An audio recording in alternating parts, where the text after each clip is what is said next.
Hello everyone, आपका बहुत बहुत स्वागत करती हूँ। आप लोगों की डिमांड पे इस रेसिपी को मैं दोबारा से लेके आई हूँ और इस बार दूसरे तरीके से बताऊंगी क्योंकि ये बहुत ही स्वादिष्ट बनती है। तो सबसे पहले इन सारी सब्जियों को हम धो लेते हैं और बाद में देखते हैं ये किस तरीके से बनाई गई है।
यहाँ सारी सब्जियाँ अच्छे से धुल चुकी हैं। इसके बाद हमें लेनी है मूंग की छिलके वाली दाल। जो नॉर्मल स्पून होती है जिससे हम खाना वगैरह खाते हैं वह भर के हमने यहाँ 4 चम्मच मूंग की दाल ली है और इसे पानी भर के इसे 20 से 25 मिनट रेस्ट के लिए छोड़ेंगे ताकि दाल हमारी अच्छे से फूल जाए।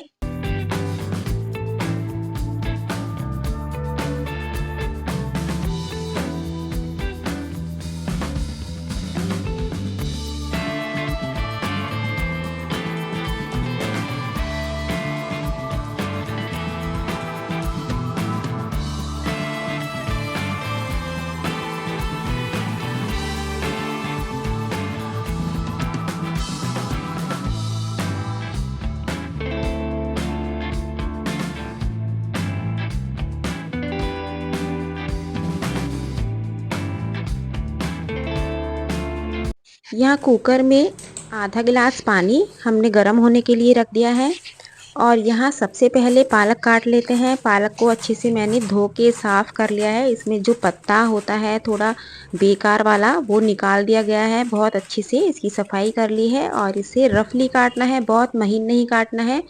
तो इसे कुकर में ट्रांसफ़र कर लेते हैं।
जब आधा कुकर हमारा भर जाए तो यहाँ दाल को अच्छे से वॉश करना है और इसका पानी निकाल के बाकी की दाल को इसमें कुकर में ट्रांसफ़र कर लेना है।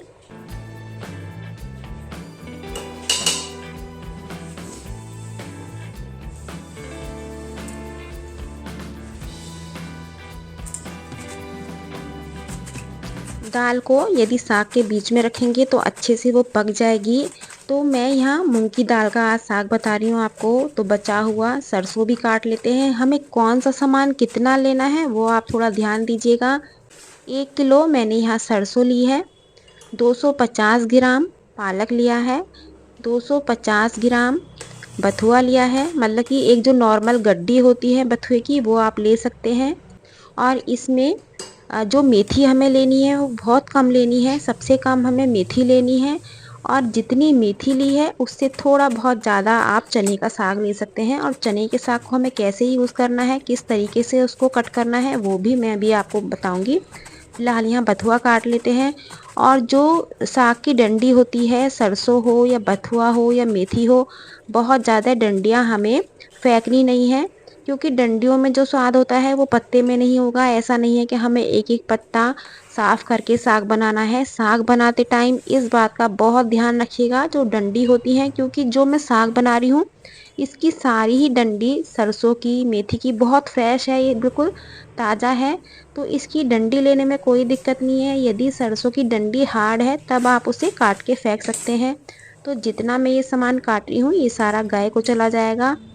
और मेथी मैं कितनी ले रही हूँ आप देख सकते हो। बहुत थोड़ी मेथी ली है, 50 ग्राम के करीब होगी। क्योंकि मेथी ज़्यादा डालोगे तो आपका जो साग है उसमें हल्की सी कड़वाहट आएगी, फिर वो अच्छा नहीं लगेगा। तो मेथी की मात्रा सबसे कम रखनी है और सरसों की मात्रा सबसे ज़्यादा रखनी है। बथुआ और पालक आप नॉर्मल ले सकते हैं, एक एक गड्डी। मेन है चने का साग आपको किस तरीके से इसमें यूज़ करना है वो मैं बता दूं, क्योंकि चने की जो डंडी होती है बहुत ज़्यादा हार्ड होती है, ये सीटी लगाने के बाद भी गलती नहीं है। और फिर वो साग में बहुत डिस्टर्ब करेगी। तो इसलिए जैसे कड़ी पत्ते के हम पत्ते यूज़ करते हैं और डंडी फेंक देते हैं, ठीक उसी तरीके से इस चने के साग को साफ़ किया जाता है। इसे हम साफ़ करके काटेंगे और कुकर में ही ट्रांसफ़र कर लेते हैं। साग और मक्का की रोटी एक ऐसा खाना है जिसे सब खाना पसंद करते हैं, और चूल्हे का हो तो क्या कहना है। हमने जो साग की डंठल निकाली है, जो नीचे का पार्ट होता है वो सारा ये है। इसे हम गाय को भेज देते हैं क्योंकि इसका कोई काम नहीं करना है हमें। बहुत ही गजब की ये रेसिपी है, तो इसलिए बने रहिएगा। अधिकतर जब भी मैं वीडियो इस पे अपलोड करती हूँ म्यूज़िक के साथ करती हूँ, तो मुझे लगा कि इस रेसिपी इतनी बढ़िया है अपना वॉइस में ही बताना चाहिए, तो इसलिए आज मैंने इस पे वॉइस लगाना ज़्यादा सही समझा है। तो आधा गिलास पानी और ऐड किया है और इसमें केवल हमें 2 सीटी लगानी है, 2 से ज़्यादा नहीं लगानी है।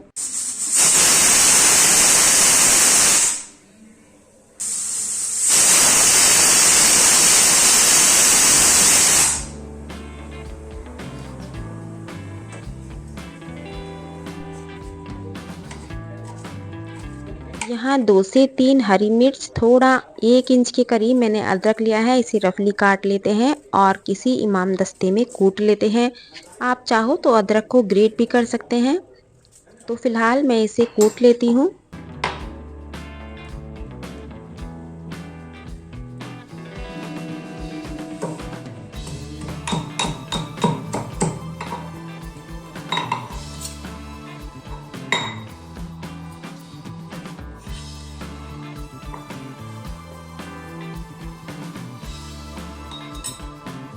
बहुत से क्या करते हैं, इसे बिल्कुल चटनी की तरह महीन पीस लेते हैं और उस पेस्ट को साग में डाल देते हैं, लेकिन इस तरीके से दरदरा आप कूट के इसका तड़का लगा के साग में डालेंगे तो बहुत अच्छा फ्लेवर आएगा। तो यहाँ ठंडा हो चुका है साग, तो इसे देख लेते हैं।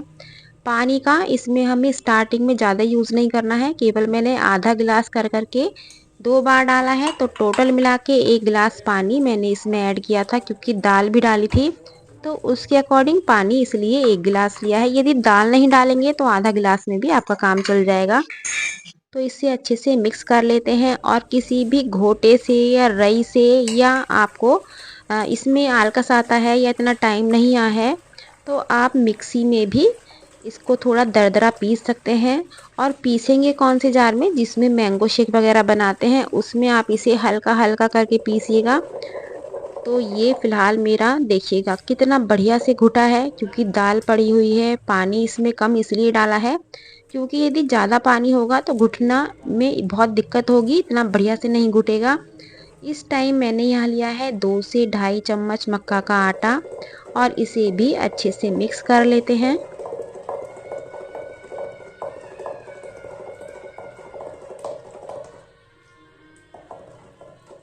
कलर देखिए कितना बढ़िया है और इसकी जो थिकनेस है बहुत बढ़िया एकदम घुट के तैयार हुआ है। तो इस टाइम हम थोड़ा थोड़ा करके पानी इसमें डाल सकते हैं। जितना आपको इसको गाढ़ा या पतला रखना है उस हिसाब से इसमें आप पानी डालिएगा।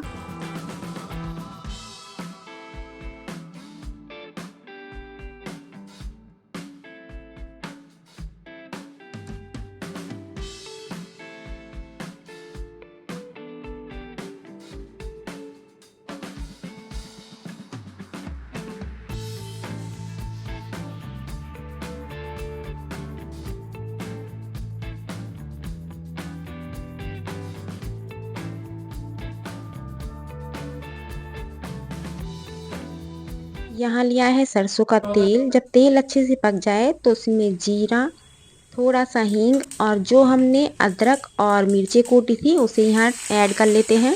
और बहुत ज़्यादा हमें नहीं भूनना है इसे, बस हल्का सा ही भूनना है। इसका कच्चापन बस दूर हो जाए, हल्का सुनहरा सा ही करना है।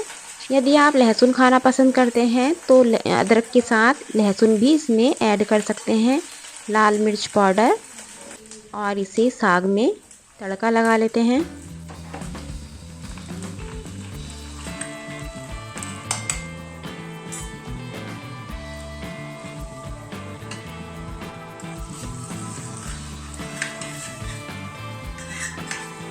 इस तरीके से आप साग बनाएंगे, आपका साग बहुत ही स्वादिष्ट बनेगा।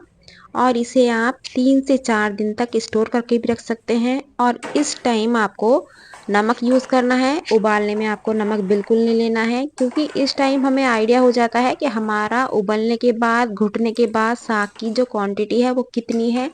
तो इसलिए नमक मैं हमेशा इस टाइम यूज़ करती हूँ। तो इसे अच्छे से मिक्स कर लेते हैं। और हमें करना क्या है, इसमें जितना आपको पतला या गाढ़ा रखना है उस हिसाब से पहले पानी मिलाइएगा और 15 मिनट बिल्कुल लो फ्लेम पे इसे पकने के लिए छोड़ना है। क्योंकि अभी ये 50% तैयार हुआ है, 100% तैयार नहीं हुआ है। तो अभी ये पकेगा और पकाना इसे हमें ढक के है, क्योंकि छींटे बहुत ज़्यादा पड़ती हैं इधर उधर। इसमें जलने का भी डर रहता है, क्योंकि छींट जब पड़ती है हाथ पैरों पे कहीं भी बहुत तेज़ी से जल जाता है। इसलिए इसे ध्यान से ढक के ही पकाइएगा।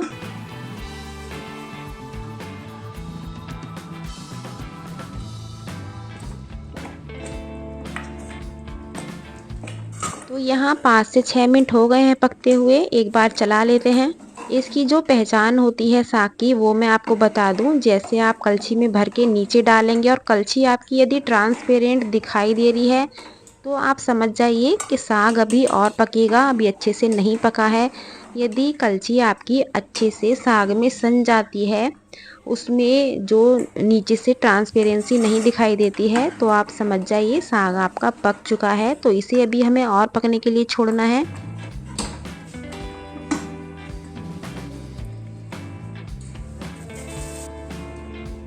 जब इसे 4 से 5 मिनट और हो जाएं तो गैस को ऑफ कर देते हैं। टोटल मिला के आपको 12 से और 15 के बीच पकाना है, इससे ज़्यादा नहीं पकाना है और लो फ्लेम पे पकाना है।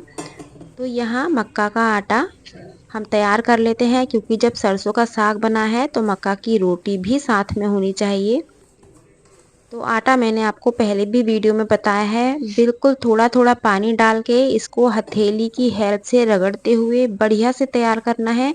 और जिस टाइम आपको रोटी बनानी हो उसी टाइम आपको आटा तैयार करना है। ऐसा नहीं है कि आप 20-25 मिनट पहले या 1 घंटा पहले आटा लगा के रखें।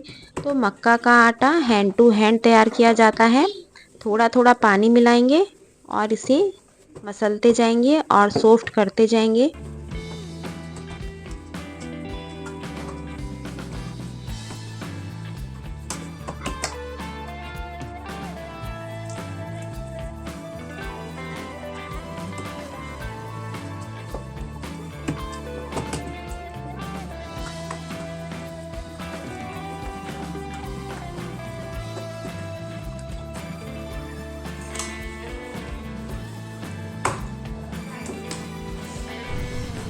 तो यहाँ आटा बढ़िया से सेट हो चुका है। साग को एक बार देख लेते हैं।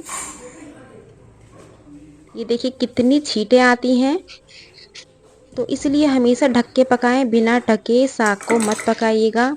बिल्कुल बढ़िया से बन चुका है, क्योंकि ठंडा होने पे ये और भी ज़्यादा गाढ़ा हो जाता है। इसका कलर देखिए, टेक्सचर देखिए, बहुत ही गजब का ये साग बन के तैयार होता है। इस तरीके से बनाएंगे तो आपका साग भी बहुत ही स्वादिष्ट बनेगा। खुशबू भी बहुत ही गजब की आ रही है इसमें। यहाँ लेना है 2 से 3 चम्मच देसी घी।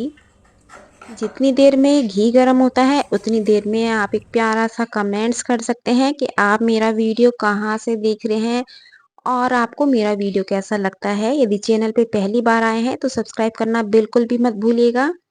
तो यहाँ घी अच्छे से गर्म हो चुका है। मैंने ली है यहाँ पे साबुत लाल मिर्चें। लाल मिर्चें कढ़ी में भी तड़का लगाया जाता है और इधर की साइड यूपी की साइड इसे हरे साग के साथ भी खाया जाता है। हरे साग से आप इसको तड़का लगाइए, बहुत गजब का लगता है। थोड़ी सी लाल मिर्च पाउडर, जिस टाइम आप लाल मिर्ची डालें गैस को ध्यान से ऑफ कर दीजिएगा, क्योंकि मिर्ची एकदम जल जाएंगी। तो यहाँ तड़का तैयार हो चुका है, तवा रख लेते हैं। और यहाँ मैं आपको आज 2 से 3 तरीके से रोटी बनानी बताऊंगी। जिसे बिल्कुल भी नहीं आती है वो भी बहुत आसानी से रोटी मक्का की बना सकता है। तो यहाँ नॉर्मली जैसे हम पेड़ा बनाते हैं उस तरीके से पेड़ा बनाएंगे। और मैं आपको कम से कम 3 तरह से तो बता ही दूंगी और बहुत आसान तरीके से बताऊंगी। तो फिलहाल पहली रोटी मैं गाय की बना लेती हूँ। मैं जो बनाती हूँ सबसे ज़्यादा इसी तरीके से बनाती हूँ। तो इस पे चकले पे सूखा आटा लगा के इस तरीके से मुझे सबसे आसान लगता है और सबसे बढ़िया बनती है। लेकिन ये है कि इससे भी ज़्यादा आसान मैं आज आपको बताने वाली हूँ, तो इसलिए बने रहिएगा और देखते रहिएगा। तो हाथों पे हल्का सा सूखा आटा लगाएंगे। ये तो मैं अधिकतर बताती ही हूँ हर वीडियो में।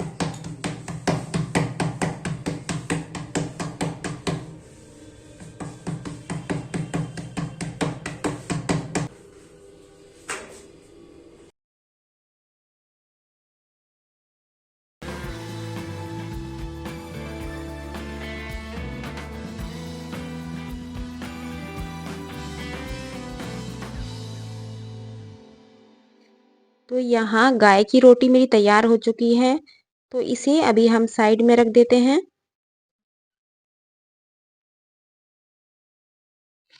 रोटी जितनी बड़ी छोटी आपको बनानी है उसके अकॉर्डिंग आप पेड़ा लीजिएगा। यदि आपको ज़्यादा प्रैक्टिस नहीं है तो छोटे साइज़ की बनाइएगा, क्योंकि मक्का की रोटी ज़्यादा बड़ी बनाओगे तो वो टूट जाएगी, बन नहीं पाएगी। यदि आप परफेक्ट हैं, बना लेते हैं, तो कितनी भी बड़ी बनाइए। लेकिन जिसे नहीं आती है उसके लिए मैं आपको 2 ट्रिक बताऊंगी। तो आपकी रोटी 100% बनेगी और बिल्कुल गेंद की तरह फूली फूली बनेगी।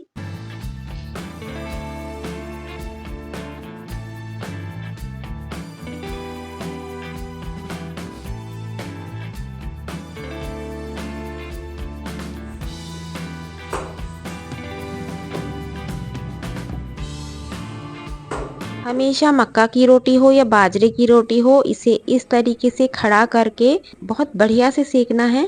जैसे बहुत से गेहूं की रोटी तवे पे सेकते हैं, तो तवे पे हमें नहीं सेकना है, गैस पे सेकिए या अंगीठी हो या चूल्हा हो, इस तरीके से खड़ी करके ही सेकिएगा।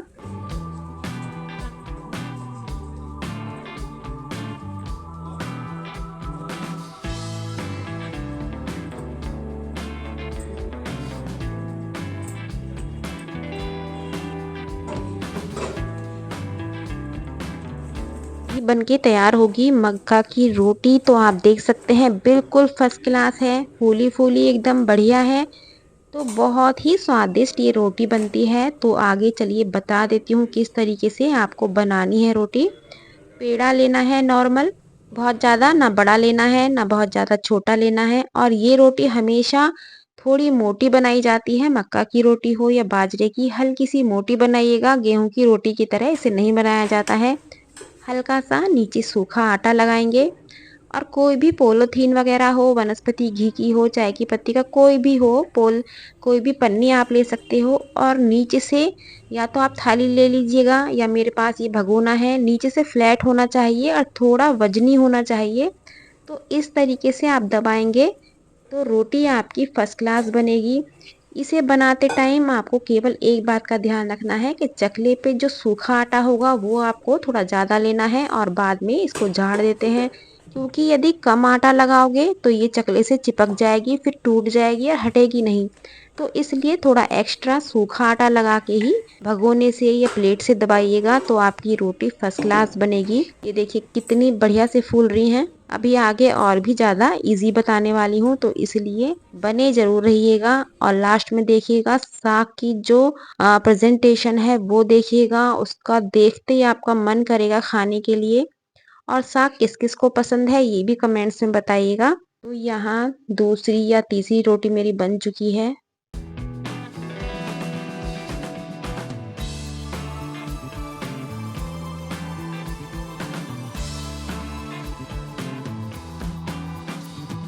क्योंकि जब मक्का की रोटी बनानी ना आए तो साग का सारा मज़ा ख़राब हो जाता है, तो इसलिए हल्की सी ज़रूर प्रैक्टिस कीजिएगा मक्का की रोटी की। और जो मैंने भगोने से दबा के बताई है उससे आसान और कुछ नहीं होगा। पन्नी लगाइए और भगोने से दबा दीजिएगा, या ऐसा भी कर सकते हैं, पन्नी रख के चकले को उल्टा दबा सकते हैं। मान लीजिएगा सरफेस पे कोई पन्नी रख के और उस पे वो पेड़ा रख के और चकले को उल्टा करेंगे तो भी बन जाएगी। इसमें पेड़े पे हमें आटा वगैरह यूज़ नहीं करना है, केवल पानी का इसमें यूज़ करना है। हथेली पे इस तरीके से हल्का सा पानी लगाएंगे और जो किनारे हल्के हल्के फट रहे हैं उसे इस तरीके से उंगली से दबाते हुए बिल्कुल इकसार करते जाएंगे। ये भी आसानी से बन जाती है, कोई दिक्कत नहीं होती है, लेकिन इससे आसान जो भगोने वाली मैंने बताई है वो आप बनाइएगा। तो यहाँ ये वाली भी पानी के हाथ की रोटी भी मेरी बन चुकी है, इसे भी सेक के देख लेते हैं। तो पहले ये जो बन रही है इसे देख लेते हैं भगोने से जो हमने बनाई है फूलेगी या नहीं फूलेगी। ये देखिए जो मैं चकले से बनाती हूँ उससे भी बढ़िया से फूली है और बिल्कुल बढ़िया इकसार बनी है, कोई दिक्कत नहीं है। कोई कह नहीं पाएगा, कोई पहचान नहीं पाएगा कि ये भगोने से बनाई गई है। तो आज ही बनाइएगा, आज ही ट्राई कीजिएगा।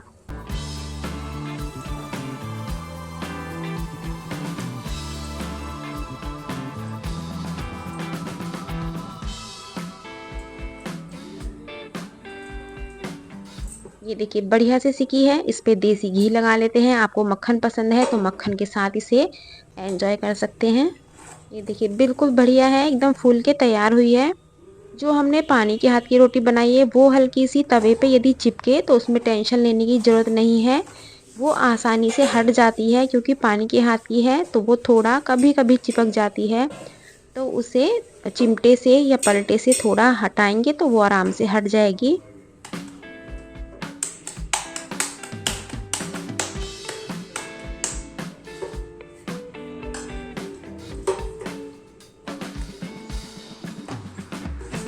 यदि रोटी के किनारे बहुत ज़्यादा फटे तो आप समझ जाना कि आटा टाइट है, हल्का सा पानी का छींटा लगा के उसे दोबारा मसल लीजिएगा तो वो किनारे फटने बंद हो जाएंगे। तो यहाँ देख लेते हैं पानी के हाथ की भी रोटी हमारी फूल रही है या नहीं फूल रही है।